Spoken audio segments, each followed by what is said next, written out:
Time now for the latest experimental cannabination program. And I'm going to play some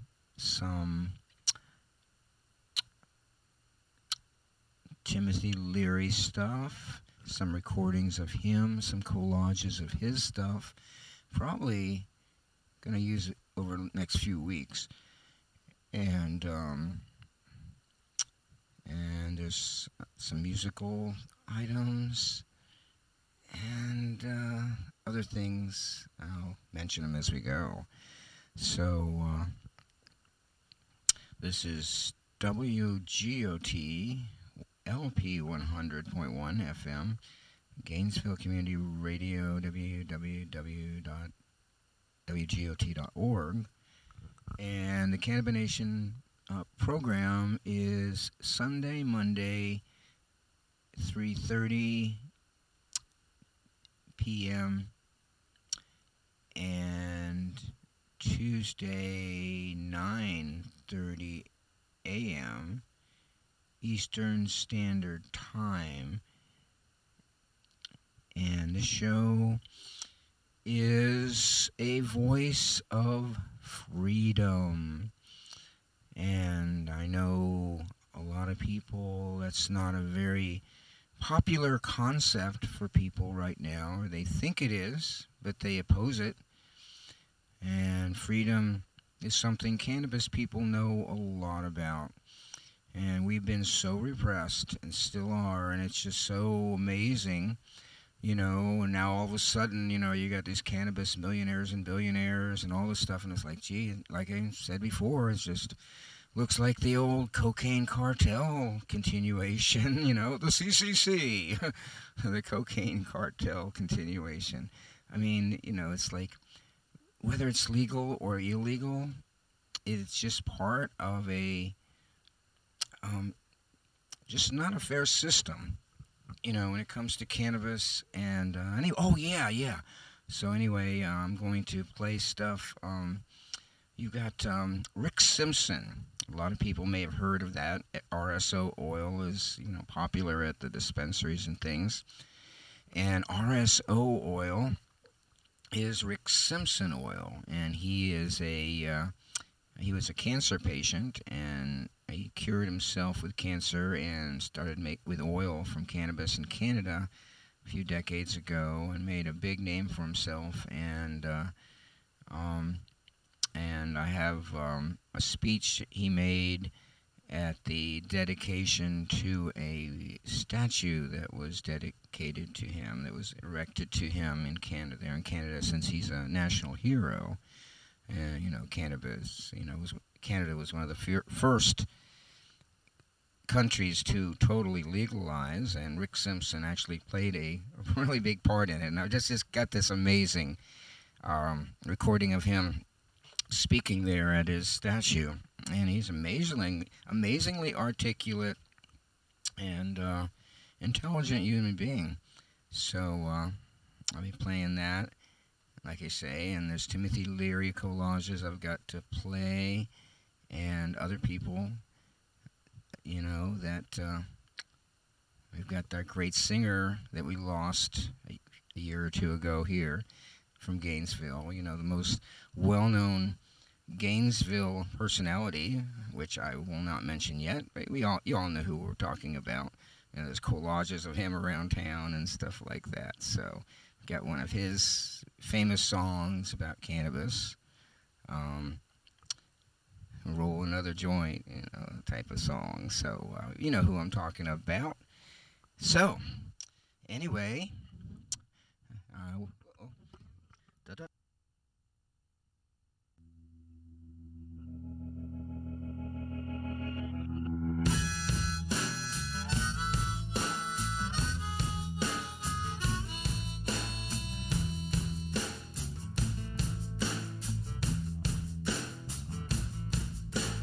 Let me run with you tonight. I'll take you on a moonlight ride.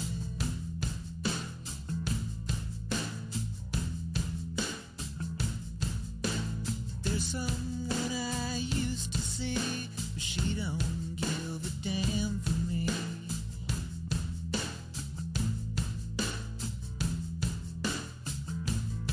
Well, let me get to the point. Let's roll.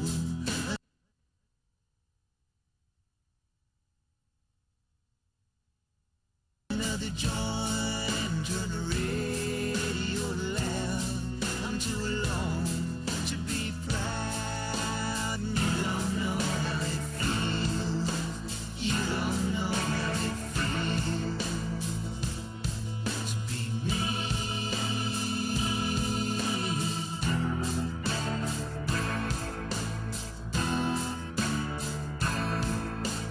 People come, people go. Some grow young, some grow cold.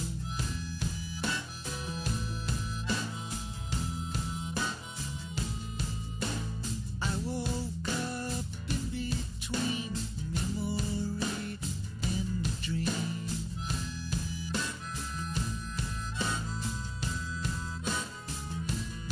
So let's get to the point. Let's roll another joint. Let's head on down the road. There's somewhere I gotta go. And you don't know how it feels.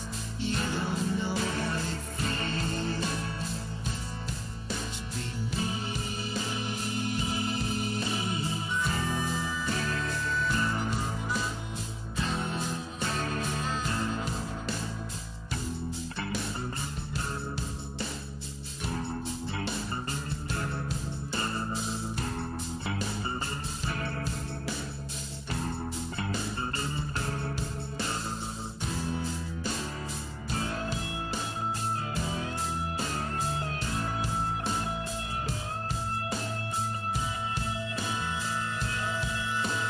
My old man was born to rock. He's still trying to beat the clock.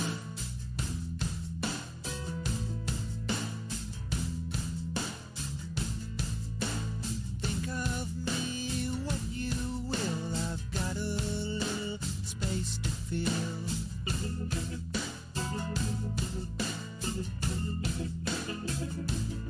So let's get to the point. Let's roll another joint. Let's head on down the road. There's somewhere I gotta go. And you don't know how it feels. You don't know how it feels. No, you don't know how it feels to be me. You don't know how it feels. You don't know how it feels. No, you don't know how it feels to be me.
That was TPT, the Tom Petty Treasure. You never know what you've got till it's gone. And that singer-songwriter, guitar player, sure was a national treasure, a world treasure. So they just seemed to go so young. It just seemed like he was, just begun and they're gone. So anyway, the cannabination program, it's not about the millionaires and the billionaires and the dispensary system. And here's the news, the cannabis news today. Virginia legalizes as of July 5th. So in Virginia, basically, that's where everyone that works in the District of Columbia, Washington, D.C., most of them live in the suburbs of Virginia. And of course, Washington, D.C. has been legal for a while, and now Virginia is legal, and you're allowed to grow 4 plants, and you can possess up to a pound, basically. I mean, you can possess an ounce, we know, for any reason, and then you can possess up to a pound, and it's like just a misdemeanor. But anyway, and there's not going to be sales, there's not going to be a dispensary system, nothing like that's going on. And they're allowing people, they just are promoting people to grow their own. And that is the way it goes. And, they're setting up all these things to look into the health facets of it and things like that. And I'll be going into other, talking about some of that and other people talking on the show about that. So, when I was in Oregon 10, 15 years ago, I was checking into at that time, medical. That was an actual medical program, cannabis medical program. And I talked to people, and they were involved in it, and they were very friendly, very helpful. And basically the way it worked was, you would go to these classes where they would teach you how to grow organically, naturally, and teach you about the benefits, the health benefits of cannabis, how to use it, how to make the extracts, things like that.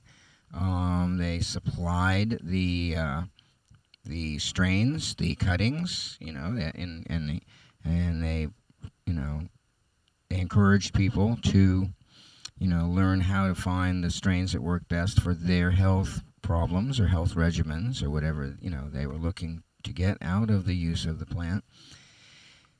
And, it was pretty wide open that way. So, it wasn't a big money thing at all. And it really shouldn't be. I mean, so anyway, if they want to make up for past wrongs, a lot of us have been done wrong. So, let's listen to some Rick Simpson. Let me see if I can find him next.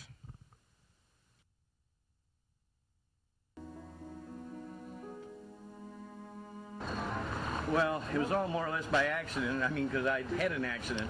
It was due to my head injury. And I had an interest. I tried to make oil one time in the 1990s. I started growing in 1988.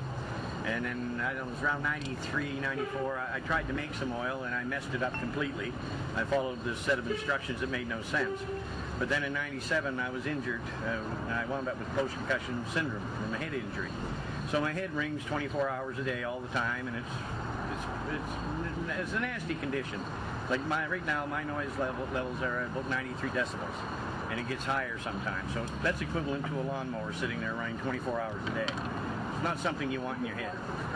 So, they put me on all the different chemicals. None of it did any good. I took the doctor's prescriptions for 5 years. All it did was make me worse. In 1998, I seen an episode of The Nature of Things with Dr. David Suzuki, and it showed these people smoking pot. And it was helping with all these different conditions. Before that time, I never really thought about hemp as being medicine. So I went out, and a friend of mine I didn't have any at the time, so I got some from a friend of mine, and I smoked it. Sure enough, it worked better than anything the medical system gave me. But every time I'd asked a doctor for a prescription, it was just, oh no, we're not going there. They wouldn't provide the prescription. So in 1999, well, it got to the point I put a shotgun in my mouth. And I was ready to pull the trigger because I couldn't really see, there was no way that I was ever going to come back, or at least that's what I thought at the time. But then I got thinking about the mess the kids would have to face, so I said, well, struggle on. So I started looking for ways I could help myself. And then the oil popped back into my mind, because I knew, well, if smoking pot helped me more than anything else, what would happen if you had the concentrated oil. So the first time I made the oil, I realized, I think that I understood the mistakes, in the information that I was given. So I decided to make the oil my own way. So that's what I did. And first time I made it, perfect. And but it was I made the first oil in 1999, but it was like 2 years before I started taking it. In 2001, the medical system cut me loose. They said, nothing more we can do, you're on your own. I asked them for a prescription again. They wouldn't give it to me. So that made me an instant criminal. If I didn't have the prescription for hemp, you're a criminal. It's ridiculous. Yeah, that's what I said. So I went on the oil. I started with small doses because I didn't know what this stuff would do to me. It was that simple. I had no medical background or anything, and I really knew nothing about hemp medicine at that point. So I started taking the oil, and I worked my dosage up over about a month. Well, what I was doing, I was taking like a big dose, about a quarter of a gram, at night, about an hour before I went to bed, and it was knocking me out. And I'd get out of bed the next morning, rested, and feeling good. See, with what I have, I couldn't sleep, and all the prescriptions they gave me, they didn't help. So at least I was starting to get my rest then, and all of a sudden, the arthritis in my knees, gone. I had both knees since I was 45. I had trouble with my knees.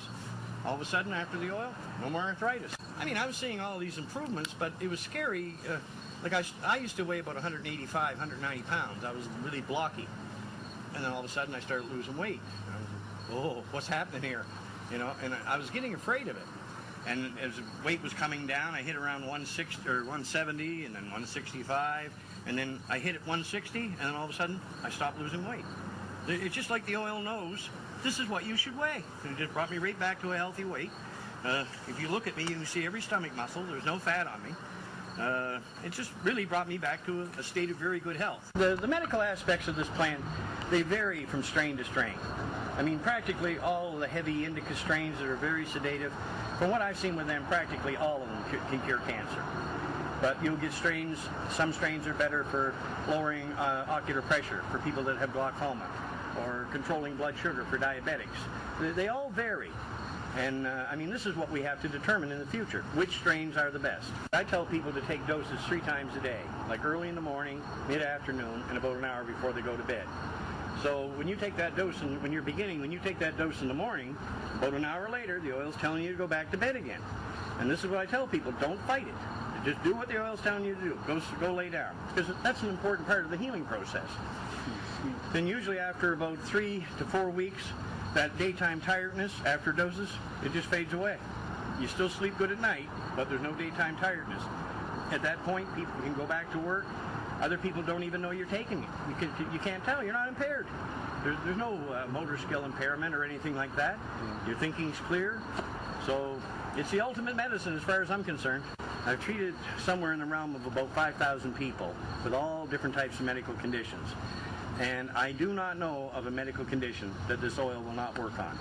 We've treated people with AIDS, Lou Gehrig's disease, diabetes, chronic pain, multiple sclerosis, you name it. All types of cancer, skin conditions, psoriasis, plantar warts, moles, anything like that are unhealthy. I wonder if it cures STDs. STD? You mean the pills? No, I mean like sexual transmitted diseases. Oh, yes, herpes, anything like that. Yes, wonderful. It's the best there is. I think the pharmaceutical industry has known how to cure cancer and all these diseases for at least 150 to 160 years. Back in the mid-1800s, it was common practice for these companies to sell the essential oils from many medicinal plants and herbs. Well, all through history, hemp was known to be the most medicinal plant. So of course they're going to produce the essential oil from the hemp plant, aren't they? And I think they actually did that. And I believe they probably passed it out to a few doctors, and all of a sudden they realized, we got a cure-all here. We don't want that because it's not patentable. And all the farmers at that time, they were all growing hemp freely. Well, what would happen to those drug companies if those farmers found out they were growing the mother of all miracle drugs right in their own backyards? But, I've told people right along, I don't care what age group it is, it's good for children, adults, senior citizens. This is the oldest medication known to man, and it's also the safest medication. Nobody dies from the use of hemp. And I wish I could say the same thing for the pharmaceutical industry, because when you look at the number of people that are dying from the trash they're selling us, and when you look at even simple things like aspirin, I mean, thousands of people worldwide die every year from aspirin. So why are we taking this trash? We all have different rates of healing. But what I've seen, if you came to me and you were just diagnosed with cancer, say you had lung cancer or bowel cancer, 60 grams over 3 months, the cancer should be gone. But if you've had chemo and radiation, then you're going to have to take 120 to 180 grams as fast as you possibly can, because you have to undo all that damage that the chemo and radiation left behind.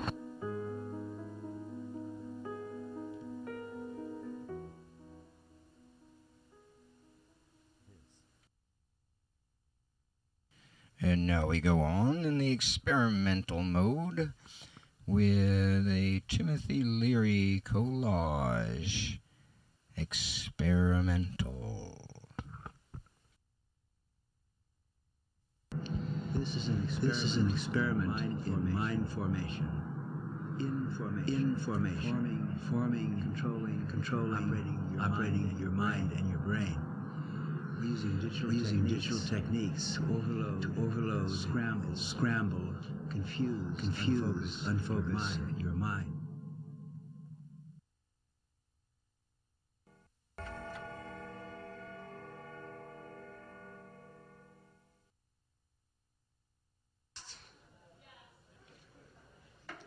I have never heard one reason that rang true why marijuana is against the law. Marijuana grows all over the world, serves 1,000 different functions, all of them positive. All of them positive. We've been giving kids the message, just say no to drugs. So why would a mother convince her 12-year-old to take marijuana? Is there ever a case where a 7-year-old should be given medical marijuana? Little girl in Oregon with leukemia is making people take a closer look at that issue. Do you think medical marijuana can cure cancer? Well, one man sure They thinks go it right might. to one drug, methylphenidate. You may know it better as Ritalin. But there is a lesser-known treatment, one that may, in fact, be more effective with fewer side effects. Cannabis. You may know that better as weed, reefer, Mary Jane, marijuana. Would you let a first or second grader or any child use medical marijuana? Some family members in Oregon say yes. The active chemical in marijuana kills brain cancer cells.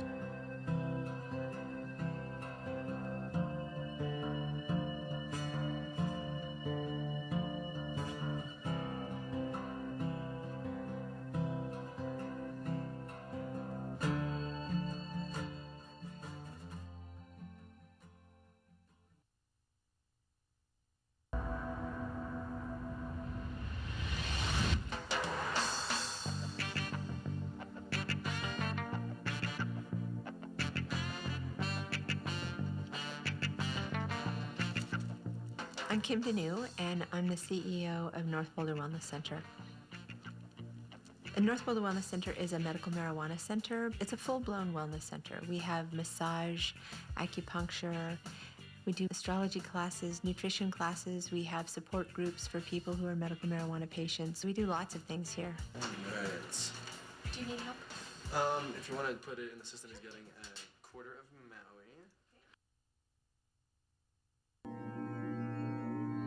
The aim of human life is to know thyself. Think for yourself. Question authority. Think with your friends. Create new realities. Philosophy is a team sport. Philosophy is the ultimate aphrodisiac pleasure. Learning how to operate your brain. Learning how to operate your mind. Learning how to redesign chaos.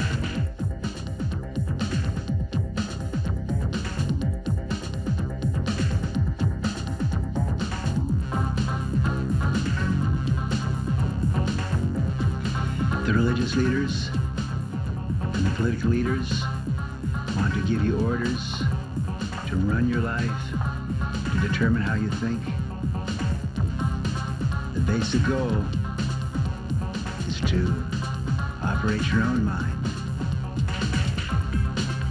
think for yourself.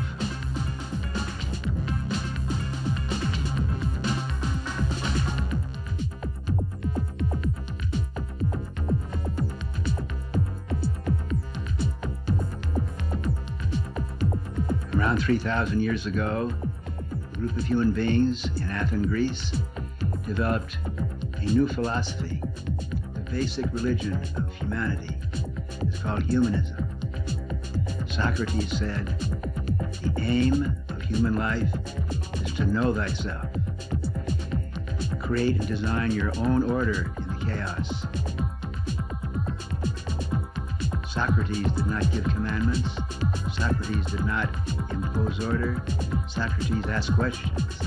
He encouraged his friends to speculate, to design, to create, to interact their own versions of reality.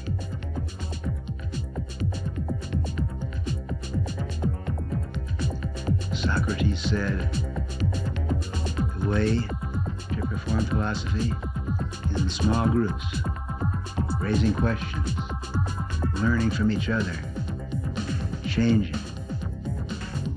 your mind, growing together, thinking together.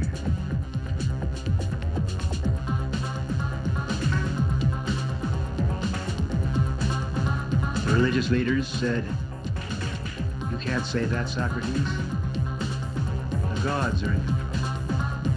Who are you to say you have to say? How dare you think you can know? Gods determine. Sacrifice to the gods. Obey the gods. Socrates said, no. Look within. For that, they gave Socrates the hemlock, because he dared to tell people, think for yourself and question authority.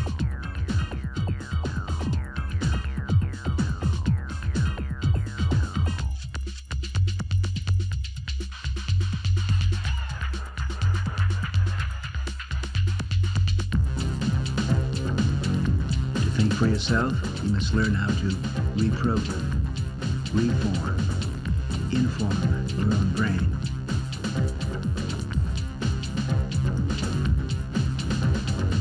To do this, to take responsibility for your brain, it is necessary to question everything that you have been taught, to question authority, to learn, to take the brave step of taking responsibility for operating your brain, for designing, redesigning, reforming the chaos within. Well, that was a little taste of Timothy Leary. You get to see what was happening back then, what it was all about. So, this is WGOT LP 100.1 FM, Gainesville Community Radio, Cannabination program. And until next week.